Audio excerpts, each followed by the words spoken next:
Amen. Je vais vous enseigner aujourd'hui sur l'amour, vous expliquer ce que c'est que l'amour. Je vais vous faire comprendre ce que ça veut dire l'amour. Parce que la plupart des gens comprennent cela très mal. Ils utilisent la définition qu'ils ont du monde. Ce que le monde dit. Et puis ils n'arrivent pas à se défaire de la compréhension du monde. Et ils pensent que c'est la bonne façon de penser. Ils ont une compréhension de l'amour. Et des fois ils disent, oh, le gars il n'a pas l'amour. Quand ils disent le gars il n'a pas l'amour, souvent c'est le gars là même qui a l'amour qu'on appelle le gars il n'a pas l'amour.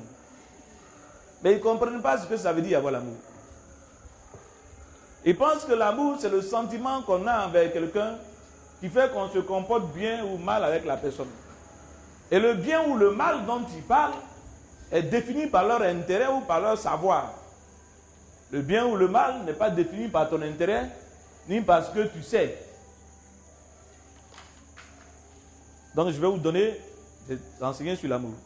Je n'ai jamais enseigné sur l'amour, je pense. Si je l'ai enseigné, je n'ai jamais dit ça. Hein?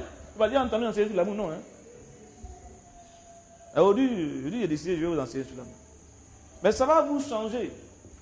Parce que l'amour est une puissance. C'est ça que vous devez comprendre. L'amour, une fois que quelqu'un rentre dans l'amour de Dieu, quoi, il devient puissant. Contrairement à ce que d'autres peuvent imaginer. Ils ont une mauvaise conception de l'amour. C'est pour cela que je me suis posé la question de savoir comment est-ce qu'il faut procéder pour faire rentrer l'enseignement dans la pensée des uns et des autres.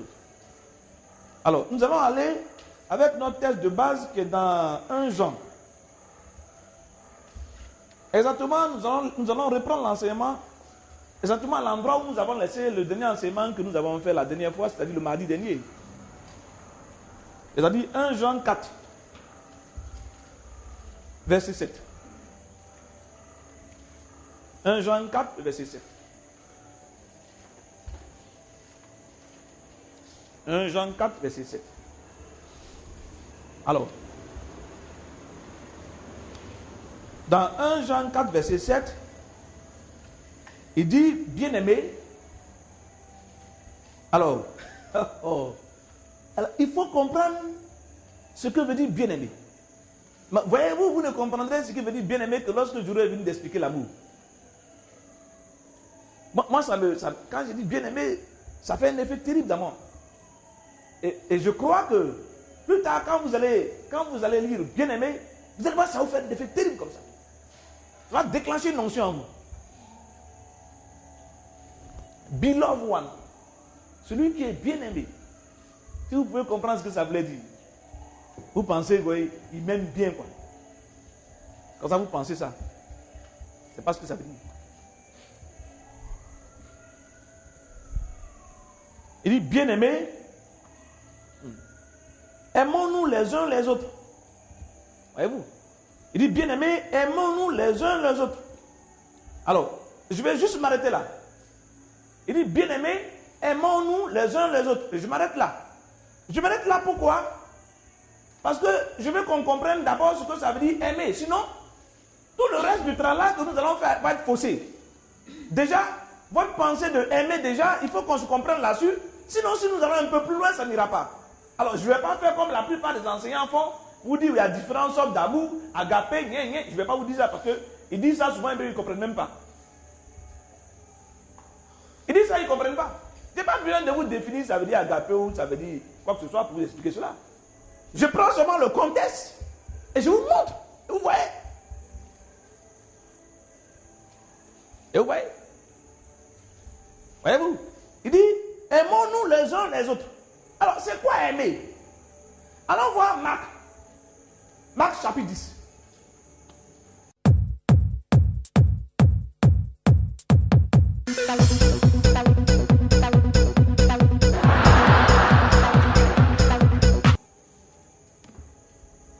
Marc chapitre 10. Le texte qui est dans Marc a été donné dans Luc et dans Matthieu, peut-être même dans Jean encore, dans les différents épîtres, dans les différents évangiles. Mais dans Marc, il a mis un point, une précision qui n'est pas donnée ailleurs. Marc 10.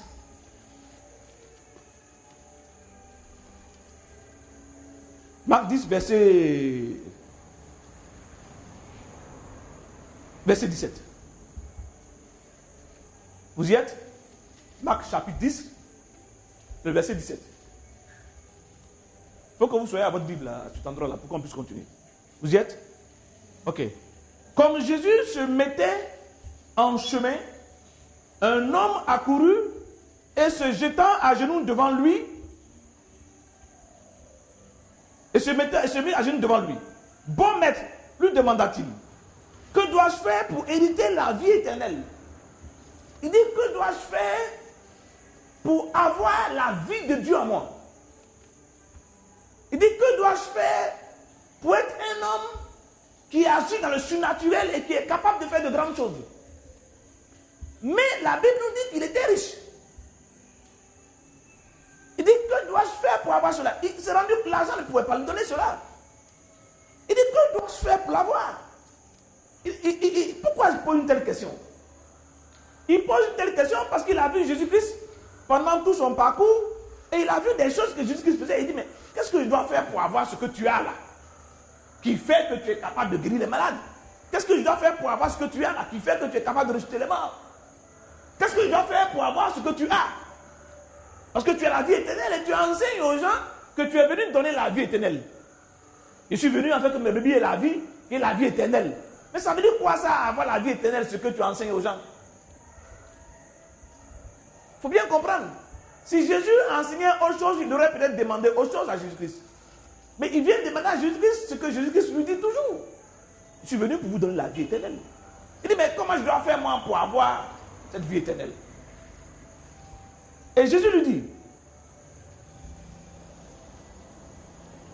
Jésus lui répondit, pourquoi m'appelles-tu bon d'abord? Et pourquoi tu m'appelles bon? Parce que Jésus voulait savoir s'il avait eu la révélation de qui était lui, qu'il l'était lui. Il dit, pourquoi m'appelles-tu bon? Il n'y a de bon que Dieu seul. Il n'y a que Dieu seul qui est bon. Pourquoi tu m'appelles bon? As-tu par hasard remarqué que je suis Dieu?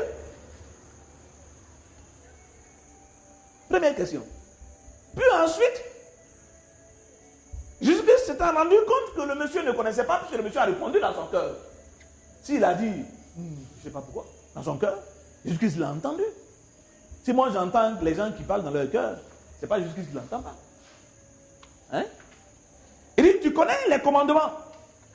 Tu ne commettras point d'adultère, tu ne tueras point, tu ne déroberas point, tu ne diras point de faux témoignages, tu ne feras tort à personne, honore ton père et ta mère. Alors il lui dit les commandements tels que Moïse l'a ordonné. Parce que nous sommes encore sur la dispensation de Moïse là. Donc il ne peut pas dire autre chose. Il lui répondit, maître, j'ai observé toutes ces choses dès ma jeunesse. Il dit, maître, depuis que j'avais l'âge de 12 ans à 13 ans, j'ai observé ces choses-là. Ah! Jésus-Christ se rend compte que le monsieur a vraiment observé ces choses-là. Donc, normalement, il devait avoir la vie éternelle. Non? Il dit, mais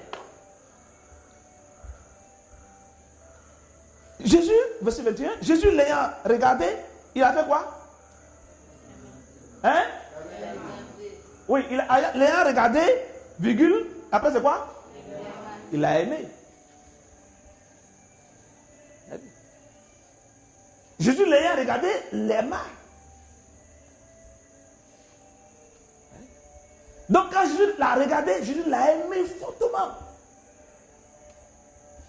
Et comme Jésus-Christ l'a aimé, donc Jésus-Christ va lui transférer maintenant l'amour.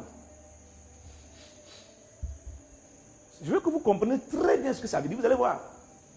Jésus-Christ va lui transférer maintenant l'amour. Maintenant, qu'est-ce que Jésus-Christ va dire maintenant? Il va dire, il aima et lui dit. Donc, comme il aima, il lui dit, il te manque une chose. Va, vends tout ce que tu as, donne-le aux pauvres, et tu auras un trésor dans le ciel, puis viens et suis-moi. Vous avez vu? Donc, parce qu'il l'a aimé, il lui a dit quoi? La vérité. Il lui a montré le chemin. Vous avez vu? C'est ce qu'on appelle l'amour. Ce n'est pas ce que vous pensez habituellement. C'est ce qu'on appelle l'amour. Donc, puisque Dieu l'a aimé, Jésus-Christ l'a aimé, il lui a montré le chemin. Mais comment le monsieur va réagir? Mais affligé à cette parole, ce homme s'en alla tout triste, car il avait de grands biens. Alors, regardez très bien. Jésus-Christ lui dit quoi? Lui transfère l'amour et le gars, il est comment? Il est affligé, il est fâché.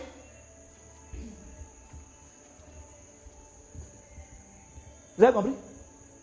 Jésus-Christ lui transfère l'amour et puis le gars, oh, qu'est-ce qu'il me dit là?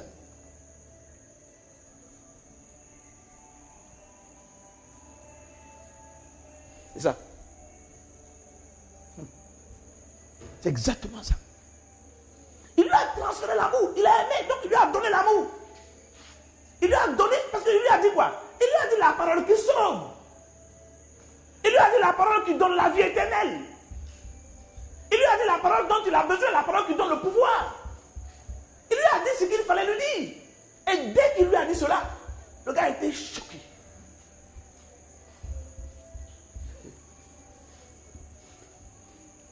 Qu'est-ce que vous pensez de l'amour? C'est ça l'amour. C'est ça l'amour.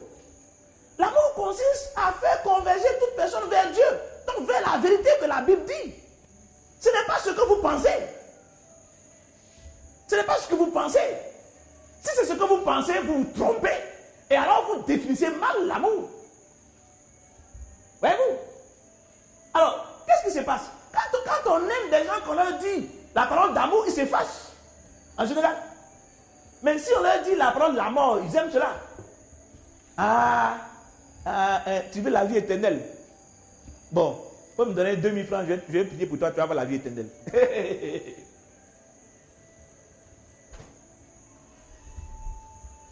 Le gars est content. Il dit quoi? Il est content. Quand tu lui donnes la parole en question, il dit non, mais qu'est-ce que je vais demander, ça rien ce qu'il me dit. Parce qu'il y a quelque chose qu'il veut avoir lui-même. Le gars vient vers toi, il te demande quelque chose, quoi. Tu lui donnes la parole de Dieu pour lui montrer ce dont il a besoin, pour lui donner l'instrument dont il a besoin. Au lieu de prendre cela, c'est pas ça qui l'intéresse. Donc il renie l'amour. Ils ne comprennent pas le principe de l'amour. Et les chrétiens ne comprennent pas ce que veut dire l'amour. C'est ça l'amour. La Bible dit, il l'aima. Il dit, Jésus l'ayant regardé, l'aima. Et lui dit. Voyez-vous? Et lui dit. La Bible nous enseigne quoi? Que l'amour ne cherche pas quoi? Son intérêt. La parole que Jésus-Christ a dit montrait très bien que Jésus-Christ ne cherchait pas son intérêt. Si Jésus-Christ voulait son intérêt, qu'il voulait jouer au faux pasteur, il allait mentir aux jeunes. Bon, dis fais ça, et puis je là, tu vas voir ça. Non, il s'en fout de ça. Il ne cherche pas son intérêt. Prenez toutes les caractéristiques de 1 Corinthiens 13, appliquez-le à ce que Jésus-Christ vient de faire, vous allez vous rendre compte que ça marche parfaitement. C'est ça l'amour. C'est ça l'amour. Quand vous comprenez que c'est ça l'amour, vous allez comprendre ce que ça veut dire. Il dit, mais que tu aies la foi, comment? Il dit, si tu n'as pas l'amour, cela ne sert de rien. Ça ne veut pas dire que si tu n'as pas de sentiment avec quelqu'un, ça veut dire que si tu n'as pas la capacité, au moment où le gars te parle, de lui envoyer la vérité de la vie éternelle, pour lui montrer le chemin, il dit ça ne sert à rien. Parce que ta foi ne peut pas servir au gars.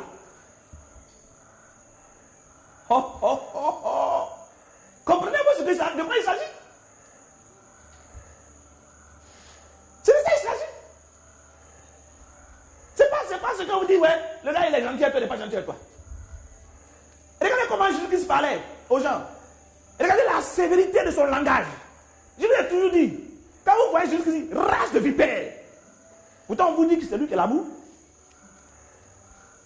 Vous voyez très bien que la conception que vous avez de l'amour n'est pas juste. Si la conception que vous aviez de l'amour était juste, Jésus-Christ ne serait pas classé parmi les gens aimants.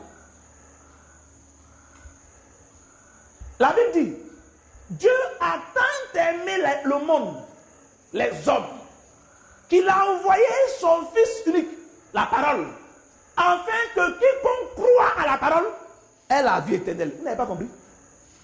Maintenant, vous comprenez ce que ça veut dire. Maintenant, vous commencez à comprendre ce que ça veut dire. Vous avez vu? Dieu a tant aimé les hommes qu'il a envoyé son Fils unique, afin que quiconque croit, il a envoyé la parole, afin que quiconque croit à la parole ait la vie éternelle. Donc l'amour consiste pour toi à envoyer la bonne parole à la personne au bon moment pour que le gars comprenne et voie le chemin de Dieu et prenne le chemin de Dieu. Parce qu'il est sur un chemin qui n'est pas un bon chemin. Fernand le Grand nous dit la chose suivante. L'évangéliste Fernand le Grand nous dit la chose suivante. Il dit que dans le désert, lorsque tu rencontres quelqu'un, si tu dis que tu aimes la personne, tu dois lui montrer où se trouve le puits d'eau. L'amour qui se manifeste dans le désert, c'est de montrer l'endroit où se trouve le puits d'eau. Pourquoi? Si le gars n'a pas l'endroit où se trouve la source d'eau pour aller boire de l'eau, dans un désert, il peut crever. Vous avez vu? Donc, l'amour manifesté par Dieu, c'est de te montrer le chemin de la vie, afin que tu quittes le chemin de la mort. C'est de te montrer le chemin de la prospérité, afin que tu quittes le chemin de la misère. C'est de te montrer le chemin de l'abondance, afin que tu quittes le chemin du manque. C'est ça l'amour. C'est ça l'amour. C'est ça l'amour. L'amour, ce n'est pas que quand tu es venu demander au gars, donne-moi du pain, tu as donné du pain. C'est pas ça. Puis que demain matin, tu auras besoin de pain encore. Après demain, tu auras besoin de pain. Je vous ai dit la dernière fois ici. Que les gens viennent quoi. Et puis ils regardent le mangue là. Il dit, vraiment les mangues là sont bonnes. Donne-moi un peu de mangue. Et puis vous venez, il donne un peu de mangue. Et puis il vient, il donne un peu de mangue. Je vous ai dit comment moi je vais faire, non? Moi je vais faire comment? Moi je prends le mangue lui-même.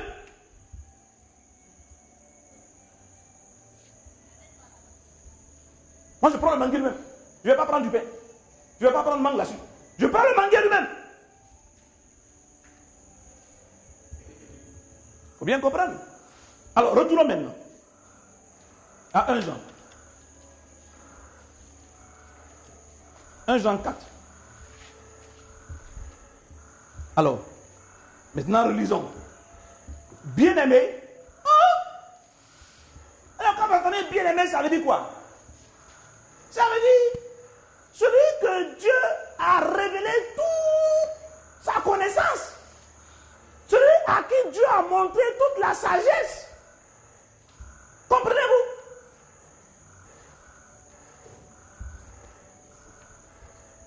Celui à qui Dieu a montré le chemin. Voyez-vous? Celui qui connaît les choses de Dieu.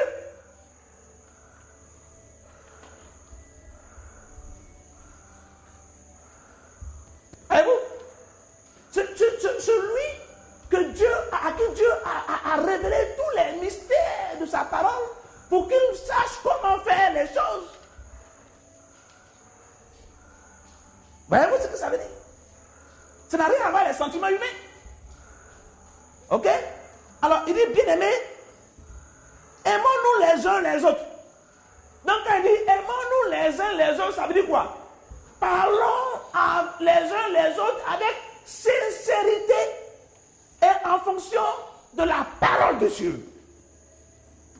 Voilà ce que ça veut dire. Voilà ce que ça veut dire.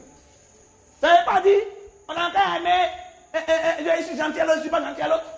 Certes, il faut être gentil les uns avec les autres. Mais ce n'est pas ça la chose. Parce que quelqu'un peut se montrer gentil avec toi et te montrer la direction de la mort.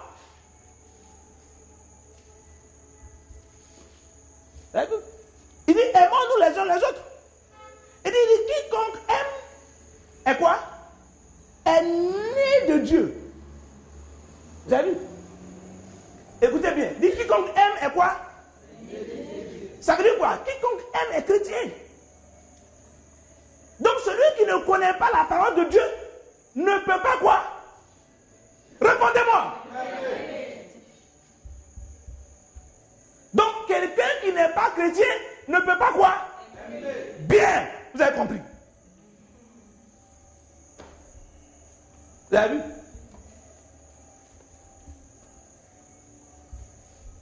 Alors, il ne faut pas qu'un islamiste vienne te trouver pour te dire qu'il t'aime. Toi, tu dis oui, c'est vrai, il m'aime. Vous n'êtes en train de parler d'autre chose là. Vous n'êtes pas en train de parler de la Bible. Vous parlez de choses. Parce que pour pouvoir aimer, il faut être né de Dieu. Parce que si tu n'es pas né de Dieu, tu ne peux pas comprendre la parole de Dieu, avoir la révélation de Dieu. Donc tu ne peux pas apporter le droit chemin à quelqu'un. Quelqu'un dit, maman Gueux, par exemple, en train de me dire, ah, je vais aller à l'est. Il dit non, selon la parole de Dieu, maman Gueux, va vers le nord. On dit ça, il aime. Voyez-vous? Voyez-vous? Pourquoi? Parce que je lui montre le chemin du succès. Je lui montre le chemin qu'il faut utiliser. Voyez-vous, à partir de là, maintenant, vous allez comprendre tout le test de quelqu'un normal dans vos mains. Mais tant que vous n'avez pas compris que vous pensez à votre amour comme vous pensez habituellement, vous êtes dans le faux, vous dites autre chose avec la Bible. Vous l'interprétez, vous tirez ça, puis ça va de gauche à droite. Maintenant, regardez très bien comment il le dit. Il dit, celui qui n'aime pas, car quiconque aime est né de Dieu. Et puis il dit quoi? Et connaît Dieu. Vous avez vu? Il dit, est né de Dieu et connaît Dieu. Quelqu'un ne peut pas connaître Dieu tant qu'il n'est pas né de Dieu. Donc il ne peut jamais écrire, quiconque aime, connaît Dieu et est né de nouveau. Il ne peut pas parler comme ça. Il a bien dit, quiconque aime, est né de Dieu et connaît Dieu. Donc, regardez très bien. Tu es né de nouveau et connaître Dieu. Donc, le prérequis, c'est quoi? C'est être né de nouveau.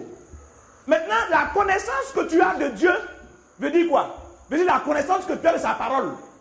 Et la connaissance que tu as de sa parole, c'est ça qui te permet, quand tu viens trouver quelqu'un dit, ah, j'ai le sida est en train de m'embêter, ou j'ai un cancer, le cancer est en train de m'embêter, ou j'ai la fièvre typhoïde m'embête, après comment il doit faire pour guérir? Tu dis, voilà le comportement qu'il faut tuer. Voilà comment il faut te comporter. Voilà comment il faut parler. Voilà comment il faut penser. Voilà comment il faut faire ça. On dit, voilà, l'apôtre, elle aime. Mais pourquoi? Parce qu'il connaît Dieu. Il sait ce que Dieu a dit. Il sait comment Dieu veut faire les choses. Et il montre le chemin que Dieu lui a donné aux autres. C'est-à-dire que celui qui connaît, qui est né de nouveau, quelqu'un peut être né de nouveau et ne pas être né. Par manque de connaissance. Comprenez ce que je veux dire? C'est-à-dire que tu peux être né de nouveau, mais ne connaissant pas Dieu, tu n'aimes pas. Tu dis j'aime. Pourquoi? Parce que tu es gentil, parce que tu ris. Non, c'est pas ça qu'on appelle aimer. C'est pas de ça que Dieu parle. On se comprend là? C'est pas de ça que Dieu parle.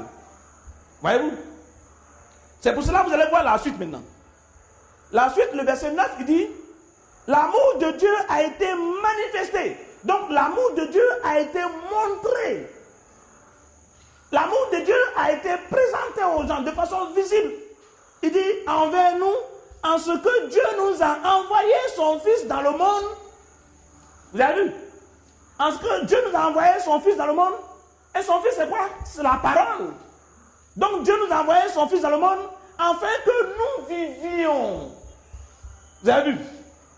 Afin que nous vivions. Donc il nous a donné la parole pour que nous vivions. Car l'homme ne se nourrit pas de pain seulement, mais de toute parole qui vient de la part de Dieu, de la bouche de Dieu.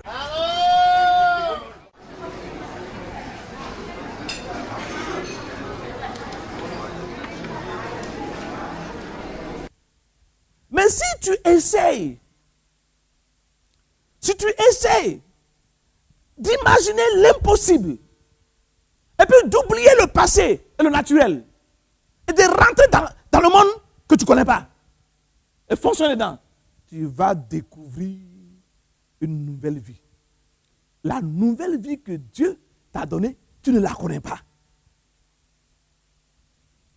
Il dit, je les ai fait souffrir pendant 40 ans dans le désert pour leur montrer que l'homme ne se nourrit pas de pain seulement. L'homme ne se nourrit pas de pain seulement, mais de toute parole qui sort de la bouche de l'Éternel.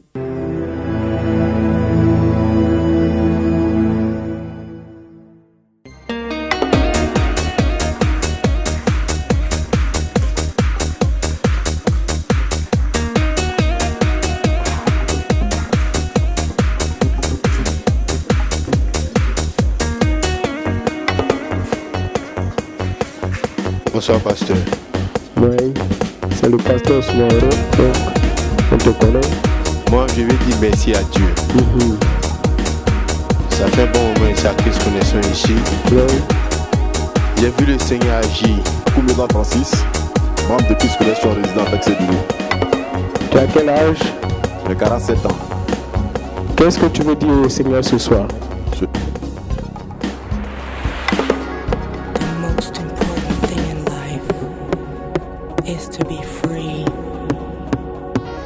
I want to be free. Do you feel free?